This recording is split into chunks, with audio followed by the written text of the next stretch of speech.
Arce Contigo presenta.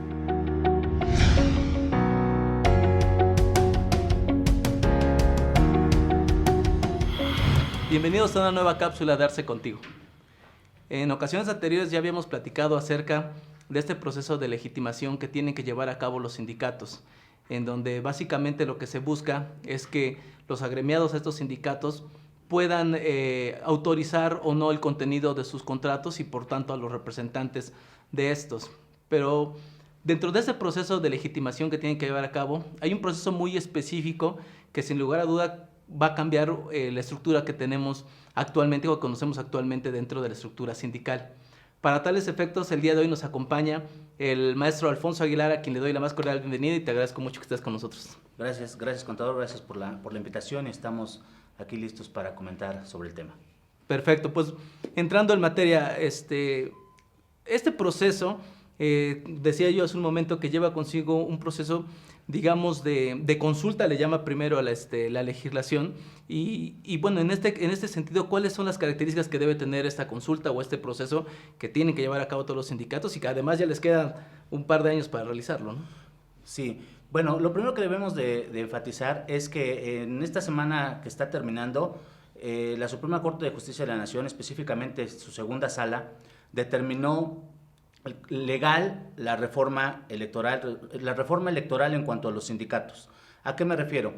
Dice ellos dentro de sus características que los sindicatos para elegir a sus dirigentes tendrán que instaurar un proceso electivo y con la característica del voto, que es libre, secreto y directo. Pero ojo, no especifica los procedimientos a seguir, no especifica etapas ni autoridades que lo vigilarán. Esa es una primera característica que señala. Y como también ya bien lo mencionabas, también refiere que los trabajadores tendrán la facultad de revisar el contrato colectivo de trabajo en paridad con el patrón y solo si están de acuerdo poder firmar este. Pero la primera característica que se tiene es, para llegar a esas autoridades sindicales, el proceso electivo, no hay herramientas ni hay parámetros a seguir. Vale la pena señalar, y en un tema de analogía, que las juntas auxiliares tienen su proceso electivo no constitucional a través de la Ley Orgánica Municipal. ¿Por qué hago la analogía? Porque sin haber un procedimiento, se elegían las juntas auxiliares a través de un procedimiento que instauraban los ayuntamientos. El año pasado, las propias juntas auxiliares impugnaron esa determinación ante los tribunales electorales y estos determinaron que el Instituto Electoral del Estado y el Tribunal Electoral, a ser las autoridades administrativas y electorales en materia electoral en el Estado de Puebla y además especializados, deberían de llevar a cabo ese tipo de elecciones. Entonces, aquí nos abre una laguna, porque si ya validaron, declararon legítima y legal el tema de la elección en los sindicatos, entramos en una laguna porque no hay parámetros. Por ejemplo, ¿quién va a ser la autoridad revisora? ¿Quién va a ser la autoridad que lleve el tema de los actos preparatorios de elección, como es sus campañas, como es el instalado de casillas? ¿Quién va a hacer el escrutinio y cómputo? ¿Quién va a dar la validez de toda esa parte? La Suprema Corte dijo, está bien, porque estas autoridades sindicales se pueden allegar de instituciones especializadas en la materia, pero no determina parámetros, no determina márgenes. Y ojo, Puebla está en la segunda etapa que entra en el 2021. Entonces, ya no estamos tan alejados. La reforma fue hace 2 años. Correcto. Y hoy estamos a 6 meses de que tenga que entrar en vigor esa situación y yo creo que los sindicatos van a encontrar una laguna muy grande y los agremiados al mismo tiempo para ese tema de elegibilidad de sus candidatos. Sí, porque como bien señalas, tampoco los sindicatos en este momento eran como que tan ajenos a ese procedimiento, pero como lo está señalando, no había una estructuración adecuada para poder llevar a cabo ahorita esas actividades. Ahorita que ya se aprobó, que ya va a entrar en vigencia, como nos mencionas ahorita en Puebla, pues bueno, quisiéramos darnos cuenta o quisiéramos saber qué sindicatos están preparados o qué están haciendo para poder darle esa legalidad al proceso que van a llevar a cabo, ¿no? Con todas esas características no sabemos de qué forma el proceso. Ya sabemos que la autoridad laboral, a través de la Secretaría de Trabajo, pues va a dar una constancia de representatividad en donde van a poder ellos verificar que los agremiados efectivamente dieron palomazo a que están de acuerdo con ese tema. Pero el proceso previo, que está inmerso al interior del sindicato, eso no hay ninguna legalidad en ese proceso. No hay legalidad, no hay transparencia y no hay proceso, no hay procedimiento. ¿A qué vamos? ¿Cómo ordinariamente se eligen las autoridades sindicales? Estas se hacen a través de los que hacen sus aportaciones, entran a la junta electiva, lo pueden hacer por voto abierto, voto cerrado, a mano levantada, y quien tiene el control del sindicato pues es quien permite el acceso a los que van a tener ese derecho al voto. Hoy, si lo están equiparando a una elección constitucional por las características de la emisión del sufragio, que es libre, secreto y directo. Claro. En ese caso, bajo esas circunstancias también lo hace intransferible. Entonces, ¿qué autoridad va a ser la que va a determinar quién puede votar, quién no, quién tiene ese derecho, quién no? Dentro de toda esa línea de agremiados, ¿no? Porque habrá agremiados que tienen un pago corriente de cuotas, otros que no, otros que están por alguna causa en suspensión de derechos. O sea, hay un cierto cúmulo de características que pueden llegar a impedir ese sufragio.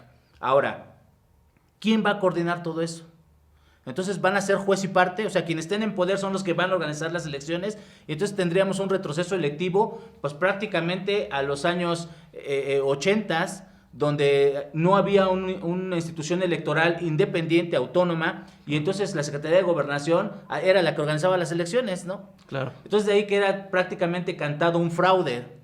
Entonces hoy en la materia sindical, a través de una reforma innovadora, libre, incluyente, vamos a realizar un procedimiento electoral de dirigentes sindicales de los años 80. Claro, y que justo este tema se contrapone con el espíritu para lo que fue creado esta reforma, ¿no? Porque al final de cuentas, ¿qué es lo que busca la reforma? Que básicamente no se puedan transparentar los contratos colectivos de trabajo que se tienen actualmente celebrados en México, a efectos de que sea el agremiado o que sea el que está siendo representado el que pueda avalar lo que se está sucediendo, y que no sigan utilizando los sindicatos como fachada o como pantalla, que muchas veces no veían la protección del sindicato, del trabajador, perdón, ni sus intereses, sino más bien veían el tema de la protección patronal, ¿no? Y en este sentido, parece que queda corta entonces la reforma.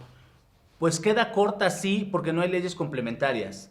No hay reglamentación a ciertos artículos de la reforma donde especifiquen los procedimientos. Entonces, pues nos quedan lagunas muy grandes, vacíos legales muy grandes, porque entonces va a ser la interpretación. Pero yo creo además que va a ser oportunista, porque solamente quien medianamente conozca el procedimiento, el proceso electoral, por ejemplo, constitucional, pues va a tener algunas herramientas para poder ir impugnando e ir enderezando esas circunstancias. Lo interesante hoy sería hacer un tipo de encuesta en los sindicatos más importantes en México, decirle, ¿cómo vas a afrontar este proceso electivo para tus dirigencias? Claro. ¿Qué vas a hacer? ¿Cómo lo vas a instaurar? ¿Hasta dónde tus lineamientos que tú dictes van a ser legítimos y van a estar en el marco de la legalidad? Correcto. Pues muy, muy interesante lo que nos comentas, maestro. Para concluir un poquito, ir cerrando un poquito el tema, ¿cuáles serían tus recomendaciones, no? Porque como bien decimos, si bien en el texto de la norma no se especifican estas cuestiones, pues definitivamente se va a llevar a cabo, y de alguna forma los sindicatos pues tienen que estarse preparando a estos efectos. Entonces, ¿cuál sería tu recomendación para que los sindicatos y las personas que nos están siguiendo a través de esta transmisión pues puedan irse preparando, ir poniéndose en sintonía con el cumplimiento de esta nueva reforma? Sí, bueno, definitivamente la aplicación y la instauración del nuevo procedimiento es inevitable, puesto que ya fue dictado, ya fue aprobado, ya fue calificado por la Suprema Corte como un tema de legalidad o de viabilidad, donde, retomo el tema, decretaron que no es desproporcional la medida, dado que los sindicatos pueden llegar de instituciones especialistas en el tema. Yo que recomiendo que todos los sindicatos tengan que allegarse de especialistas en procesos electorales, a efecto de que puedan hacer un planteamiento general de todo un proceso electoral sindical. Que ojo, no hay reglas, que va a ser un primer ejercicio de muchas impugnaciones, de muchos amparos, de muchas líneas. ¿Por qué digo impugnaciones y amparos? En materia específica electoral no es procedente el amparo, porque esta materia tiene específicos recursos para cada acto que se recurre. Pero como va aparejado en la materia laboral sí instrumenta el amparo como una vía recurrente. ¿Okay? Una vía de defensa para el ciudadano. En el caso electoral, procedería a un juicio para la protección de los derechos político-electorales del ciudadano. Entonces, yo que recomiendo que las instituciones sindicales se tienen que llegar ya de especialistas para que les vayan haciendo una planeación de proceso electoral, Claro. sobre todo con líneas que no existen. De ahí que la expertise de los abogados electorales puedan hacer un planteamiento de un proceso electoral, sobre todo llevar este proceso en paz, que los procesos electivos no sean revolucionarios, sino sean de verdad incluyentes y entonces entren en sintonía con el fin de la reforma. Muy bien, pues muchas gracias, maestro. La verdad es que es información de mucho valor la que nos compartes. Te agradezco muchísimo el tiempo que tomas para estar con nosotros y les agradecemos también a ustedes y estamos a sus órdenes para cualquier consulta al respecto del tema que acabamos de escuchar. Te invitamos a seguirnos en nuestras redes sociales.